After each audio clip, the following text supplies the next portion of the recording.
Welcome to the Sports Card Lessons Podcast. I'm your host, Big Ken. Whether you're watching on YouTube or listening on a streaming service, please like, subscribe, hit that notification bell, and you'll be notified whenever I drop any new content. Welcome. Thanks for being here. How is everyone doing? Happy Sunday. Happy Memorial Day weekend. Long weekend for a lot of people. It's usually the beginning of summer, right? But I know here in Connecticut, it's just been cold and overcast and rainy. It does not feel like a beginning of summer holiday weekend, but it's we'll always take the extra day off, right? I want to thank all of our current military and veterans for their service to our country. Shout out to Jeremy Lee. I was a guest on Sports Cards Live last night. Had a great time, lots of great conversation. Always fun hanging out on a Saturday night talking hobby. If you missed it and you want to go check it out, Sports Cards Live, it's on YouTube. I did not attend any shows this weekend. I took this weekend off to get ready for next weekend. I'm doing the big show at the DoubleTree Hotel in Bristol, Connecticut next Saturday, the 31st. I'm going to be recording live. I've been talking about this, trying to get equipment set up so I can record live from a show. So I'm going to be recording live from that show next Saturday. I don't know how it's going to look right now, but it's going to be happening. I'm excited to be, just that this is a brand new show that had been in the works before COVID. And when COVID hit, the show did not happen. So this was, now we're 5 years later and they're doing this again with the show. So I'm looking forward to it. I'm looking forward to the new show, and I'm also looking forward to, doing something new as far as some live recording. So definitely keep your eye out for that. So today, lately I've seen a ton of reels on Instagram and videos on Facebook and YouTube. Everybody's saying so easy to make money in the hobby. Even if you don't know anything about sports cards, even if you're no part of the hobby, click my link, take my course, click here. I'm going to teach you everything you want to know. You're going to be rich. Everyone's going to get rich, right? Maybe not so much in those exact words, but sometimes that's what I hear. And I'm always shaking my head thinking to myself, like, come on. I remember showing up in this hobby, when I wanted to be a dealer, right? Actually, during COVID, I got in, decided I wanted to be a dealer. And as much as I knew about business and as much as I knew about cards and as much as I knew about a lot of things, there was a learning curve to everything. And nothing was that easy. And I know there's a lot of new people out there that think to themselves, maybe I want to do more in the hobby. Maybe, I should take this course, or I should listen to this, or should listen to that. I'm just going to give you some free stuff here today. No, you're not being charged here for anything. Just a little lesson. So all this just got me thinking, and people ask me all the time when I tell them, I know you're retired. What are you doing with yourself? And I talk to them about, being in the hobby. And from somebody on the outside, and I hear this all the time, because when I tell people this, the first thing they ask is, really, do you make any money? I hear people are getting rich doing that stuff. Realistically, yes, there's money to be made. Realistically, no. It depends on what you're doing and what your lane is in the hobby and why you're here, right? Are you here? A lot of what got me starting to set up in the hobby was I just wanted to build my collection. So if I could put some work in and create some income, I could use that to continue to buy cards for my collection, right? I mean, that was the thought coming out. And people say, I tell people all the time, I started off being a collector, and I'm a collector. I have my own collection. I have my own PC. My PC does not go to shows, and a lot of the money that I make, in setting up as a dealer, and I've talked about this many times, I just re-spend that back on things in the hobby, cards, travel, any of that. It just goes right back into that. Um, and I know there are people who do this for a full-time job, and I certainly hope they're making money. And I know a lot of people are making money, but there's people that's been doing this for years too, or ended up in a very good situation, maybe working side by side with somebody, a family. A lot of people that I know that ended up doing this full time, who came into the hobby not ever being part of the hobby, came in because they knew somebody else who was doing it. Somebody took them under their wing and said, "Let me show you all the ins and outs. Let me introduce you to my people, and we can do this together." And I mean, they're right there as a recipe for success. But for a lot of people coming in from the outside, they don't have many people that will come take them under their wing, right? So for the majority of people in the hobby, most are weekend warriors, right? Um, and even though I am active in the hobby 7 days a week, I feel somewhat like a weekend warrior myself. So I put this little list together, um, and it's really basically what I tell people outside of the hobby when they ask me, "Are you getting rich, or can you make money? What's the best way to make money in the hobby?" And I tell them, and I'm going to go over some of the points, and really no particular order. Um, but most importantly, I think it really comes down to what skills you have, right? The individual has that you bring to the hobby, because those skills, whatever you're good at, right, is going to help you succeed in certain areas of this hobby. We're all not coming with the same skill, right? So a lot of times you see people, you see these advertisements, take my course, and I'm going to be teach you how to make money right away. Well, like, a lot of people aren't maybe don't like to sell things, maybe don't like to buy things, maybe there's other things that they're good at and they're not. So that's why I'm saying the skill set. I mean, you have to be comfortable and happy what you're doing, right? I mean, even if you're going to work every day in a full-time job, right, and whatever your career is, I hope you're happy. I hope you're happy, because it makes for a long, hard road if you're doing something every day that you're not happy. I do this, right? I say 7 days a week, and I'm not counting, at the end of the week what my profit and loss was. I'm here because I'm having fun. Um, so number one, so for the longest time, the biggest profit margin, right, for the longest time has been raw to grading, right? Um, Getting raw cards, sending them out for grading, gemming these, and then selling the cards graded, right? There's a lot of room for profit in there. If you go to card shows and you're digging through boxes, or buying collections, or just buying raw singles in bulk, um, one of the skill sets you need there is you need to know how to examine the card. You need to know what card would qualify as a potentially good card to grade. Because if you don't know that, it doesn't matter. You can buy all the cards you want and keep sending them in, and if they're not getting good grades on them, you're losing money on it, right? So there's a skill set there. You need to know, what you're looking for in the card, as far as the corners and the edges and the centering and surface, and how are you looking at these cards, right? What are you looking for in these cards? Um, so there's somewhat of a skill set there to be able to identify potentially good cards to grade.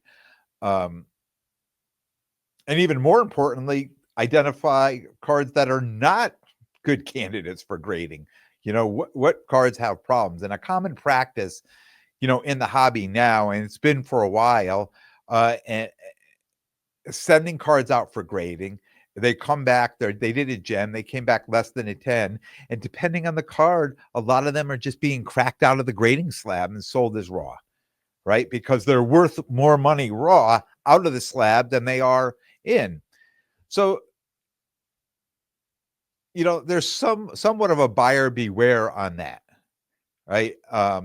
I spent, probably the good part of 2 years buying raw cards, whether they were online or at shows, and grading them and doing very well on them, like getting a lot more tens than anything else.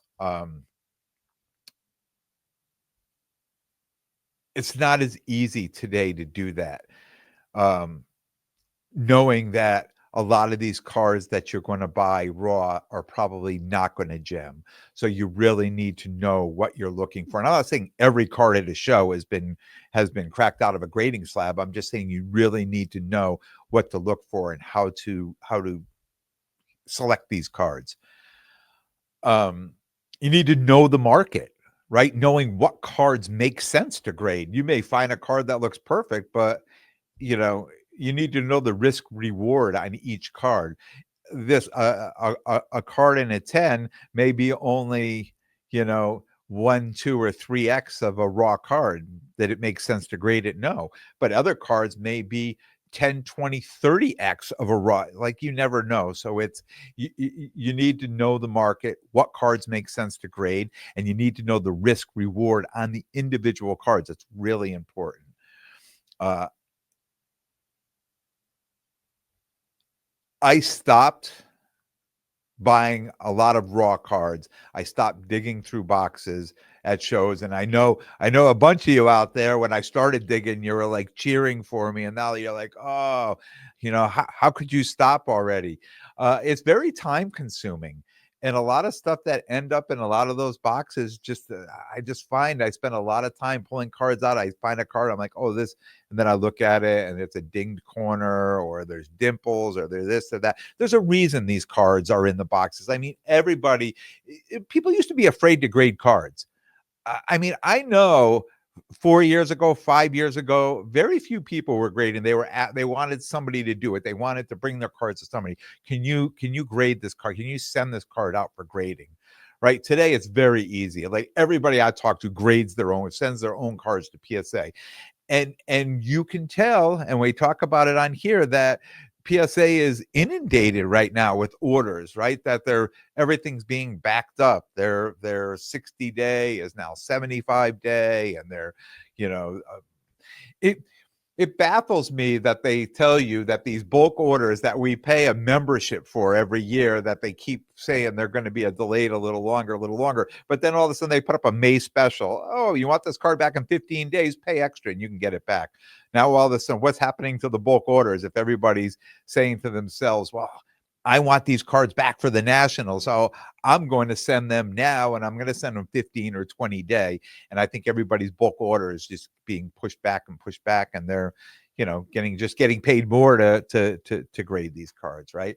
So, you know, for me, like, the cards really have to make sense, to start to be getting these raw cards and send them in for grading. And I've gotten really, really good over the last year of identifying, and I don't send near as many cards in as I do anymore, because I've just gotten good at knowing what to look at on the cards. Um, so the next one would be flipping cards, right? Buying a card at a discount and selling it at a premium. Uh, and again, the skills you come with to the hobby really determine how well you'll master the flip, right? Uh, you'll hear me talk all the time, and I say I stay away from the immediate flip, that immediate flip game where I'm buying it off of this person and right back in my case. If I can do it, right? If it makes sense to me, I do it, but I don't set out to do that.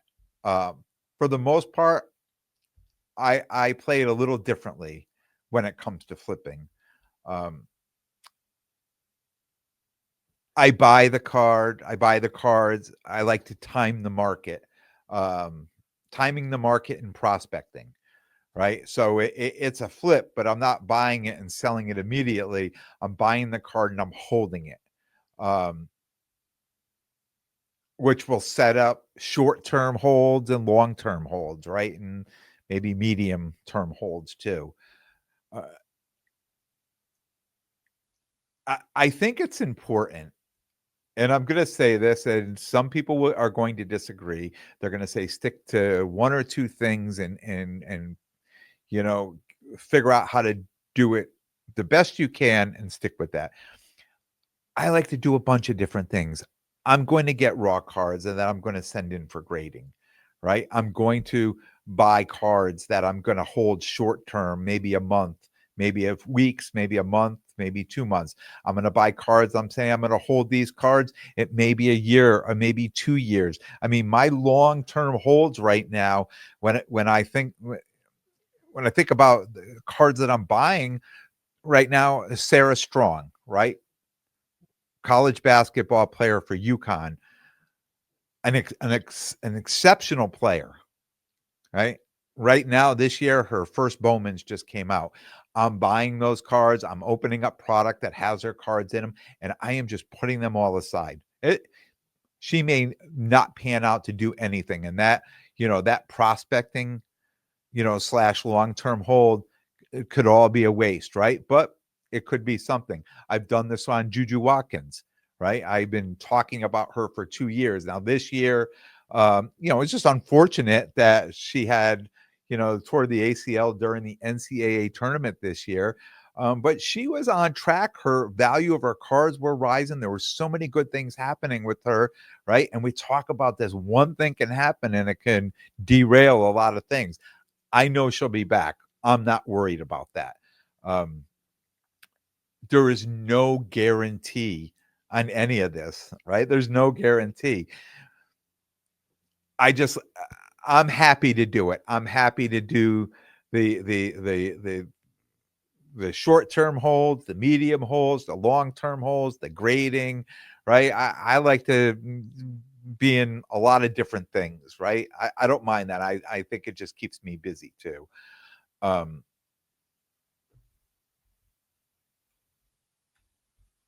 you really need when it comes to prospecting, right? And I hope I say this correctly, and I'm going to give you an example too. But you really need to remove the fan mindset in the hobby if you want to prospect. The fan mindset. Um, you need to focus on players that could and should develop higher percentages on short term, long term, and prospecting holds. Uh, being able to do that will definitely improve your hobby decisions. Um, it's okay to have a hunch on players, right? And we all do that too. We all say, you know what? This player hasn't really done anything, but I have a hunch. I just feel that player could be good or could something good could happen and you want to stash some cards away. That's fine. We all do that, right? But you need to remove yourself from that fan mindset, right? So I'm a Giant player, right? I'm a Giant fan, and I want all the Giants. I'm going to prospect on all those players, right? I mean, if you're collecting and it wants to be part of your collection, that's fine. But if you think in your mind, oh, we just drafted, a quarterback, and I'm just going to go invest everything in this quarterback before the quarterback even plays, that's the fan mindset, right? That's you saying, "This is my team. That's my quarterback. Automatically, I think he's going to be amazing. I'm going to buy all these cards of him, and then when he does amazing, then I'm going to be rich." Right? That type of thing. You have to separate yourself from that if you want to be successful in the hobby, right? It's okay to have a hunch on players and do things like that. Be really excited about your new quarterback that just got drafted. Um, but when you're prospecting, to me, right, you need to deep dive into the player's skill set, the team they get drafted to, right, their supporting cast, their play calling schemes, coaching philosophies. the coaching staff of that specific position, right? There's so many things that, you could have the most talented person at that position go play on a team that is not supporting that position, and they could just go there and do nothing. And then you say, wow, this guy was so talented. Well, he got drafted to the wrong team, right? Here's an example. Drake May, quarterback for the Patriots. Decent skill set. Last year's coaching and supporting cast, very subpar. And he played well. Like, I think he flashed, and he showed that he can play in this league, right? So this year, new head coach, new offensive coordinator, which is McDaniels, which was somebody who had been there before. Both this coach, both the offensive coordinator have proven themselves to at that position to do very well. They signed some wide receivers. And everything we've seen, I just said that, from Vrabel and McDaniels in the past, they should favor Drake May, right? I'm a Chiefs fan. I removed my fan mindset. There's nobody there that I'm prospecting on there, right? So I'm looking at all these players and these teams I'm looking around at, and I'm only going to prospect on players that I feel are in the best situation to be successful. I don't have, like, that's my team, that's my, and you'll hear me if you've been here. I mean, I've got collections of Hendon Hooker, right? I mean, I have people here that, they could still do something someday, but those to me are more of what I just talked about, having a hunch on a player or knowing a player has a good skill set, and if they were given the chance, the opportunity, and to do something, right? But that's me, and I wouldn't tell anybody to invest your money in those thoughts or those feelings or those players, right? uh it's just something that I like to do. Be right or wrong, it's how I like what, it's how I do, how I hobby, right? It's what I like to do in the hobby. But I wouldn't tell other people to do that. I would tell other people to, deep dive on players. And if you're, especially if you want to prospect on a player, definitely deep dive and look into the player and their situations. And as far as timing the market, knowing when, you know, certain sports, right, are going to rise and fall. So right now we're in a lull with football, but we know starting in June to July that football, and I just talked about that, that football market is going to start to get better.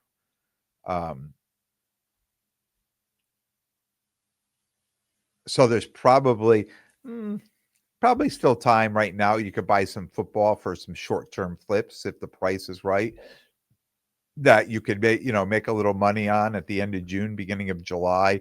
A lot of people, and I always cut off the July because I cut off at the national. Like, that's my thing. I just think, and I've seen this year after year. And I know the football season doesn't start for a few weeks later, right? But I just feel like after the national every year, you start to see the prices on most football cards start to decline. And then as the season starts, right, players that are playing well, they'll start to spike back up again. But I think the prospecting part, happens all the way up to the national. And every year there's a handful of players that it's all the rage, and it's usually some news out of training camp or some big trade or some big signing or something like that. And it is what it is. I mean, I can't tell you who that player is going to be, but somebody's going to be. Something's going to happen over the next month that there's going to be a player that's going to be. We're going to hope that or wish that we prospect on. And I always say that if you hear, or they say in the hobby, I should say, if you hear that you should be buying this person, it's probably too late already, right? You should have been in on them before that. And really with timing the market, it's just a matter of buying low and selling high. Um, I have a whole extra large Zion case full of PSA 10 football cards, all stuff that I've graded and has recently come back from PSA, Don Russ and Prism, that I'm just going to hold till later next month, beginning of July. Hopefully the market will start to peak a little bit on some of these players and some of these cards. And I'll get the most value for the cards. I don't mind holding them. I don't mind taking my chances that I know not every card is going to go up. Not every player is going to go up, but they're all quarterbacks for the most part. It's 99% quarterbacks in there. So, uh, I probably have a good opportunity of them going up. And they're all cards that I've graded myself, so there's definitely a lot of margin built into them. Um, Buying in bulk is another big thing now. It just seems to be all the rage, right? Everybody wants to buy in bulk. Everybody wants to buy your collection. Uh, and most of these cards are being bought and sold directly to repackers. I know a number of people who do this. Uh, it's really hot potato. As soon as they pick up these collections or these bulk pickups, they're moving them 24 hours or less. These cards are moved, and people are moving these cards before they even get them in their hand. Like they make this deal, they've got lists, they've sold half these cards before they even gone over and made the deal, right? So it's starting to be hot potato with buying these collections and buying bulk and moving them. And you know if you can find that liquidity, uh, why not just? That's the way I feel. Why not just play the middleman, right? They're putting that work in to get it from point A and get it to point B, and just you know picking up the fee for the pickup and the delivery, right? But that requires a knowledge, right, of what you're buying, how liquid these cards are, uh, connections in the hobby to know who is buying these cards, who's buying them from you, and at what price point are they paying. So when you're going in to buy them, you know what you need to go in and buy them for at point A, because you know at point B what they're going to be purchased off of you for. Um, and you need to know, right, what's selling, right? If you're buying the wrong cards at the wrong time of year, people just may not want them, right? So you need there's a lot of points in there, um, that you need to have a lot of connections in the hobby to be able to you know offload these cards as soon as you get them. Lastly, it's something that nobody ever talks about, but I'm going to throw it out there, because I think it may work for some people. I know it won't work for most, but as being a promoter, right? I've gotten many messages over the years from listeners who tell me how lucky I am that I'm in an area that there's a show every day of the weekend, every Saturday and Sunday, every weekend, all year long. There is a show that I could drive to, you know, very close to me. Um, and they only have access to shows every few months, maybe you drive an hour or two to get to those shows. If you live in an area like this, reach out into your community, see who would be interested in not only setting up at a card show but attending a card show. Find out who the people are in your community, find some space at a reasonable price. You could bring your community together, you could be promoting a show. um, if I wasn't in an area that was so inundated with card shows, I would promote a show. But right now in my area, the shows are just starting to overlap. There's competing shows every Saturday and Sunday of every weekend all year long, right? So there is no room. There is no room in my area to you know come up with one more card. I guess you could. I mean, they are every month I see a sign for a new card show, but um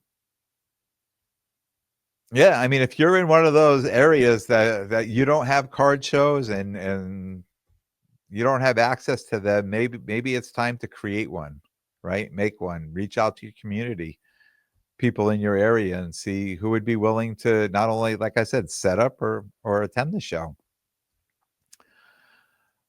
So there you have it.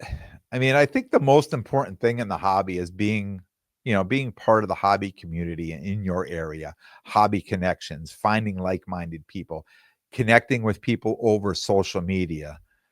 Um, I've met so many great people in the hobby, and I continue to meet so many great people in the hobby. I'm looking forward to the national. Like I'm been messaging with so many people and planning so many meetups out there. I certainly can't wait. And this is all from a guy here in Connecticut, right? Who creates this content, and people listen and reach out, and I've made so many friends. Lastly, right, and I made myself a note here to say this is always beware of the scammers. And if you think something may be a scam, ask somebody else, right? What do you think? Does this look too good to be true? Or we've all got people in the hobby. Certainly ask somebody if you think something just doesn't feel right. Like I said, I'll be setting up Saturday at the Big Show Doubletree Hotel in Bristol. I'll be doing some live content. If you're there, definitely stop by, say hello. Um, and I will be back Thursday with a new episode with the Hobby Chop. I want to thank everyone for tuning in. And if you like what you hear, please definitely subscribe. And most importantly, tell a friend and spread the word. Till next time, take care of yourselves and everyone around you.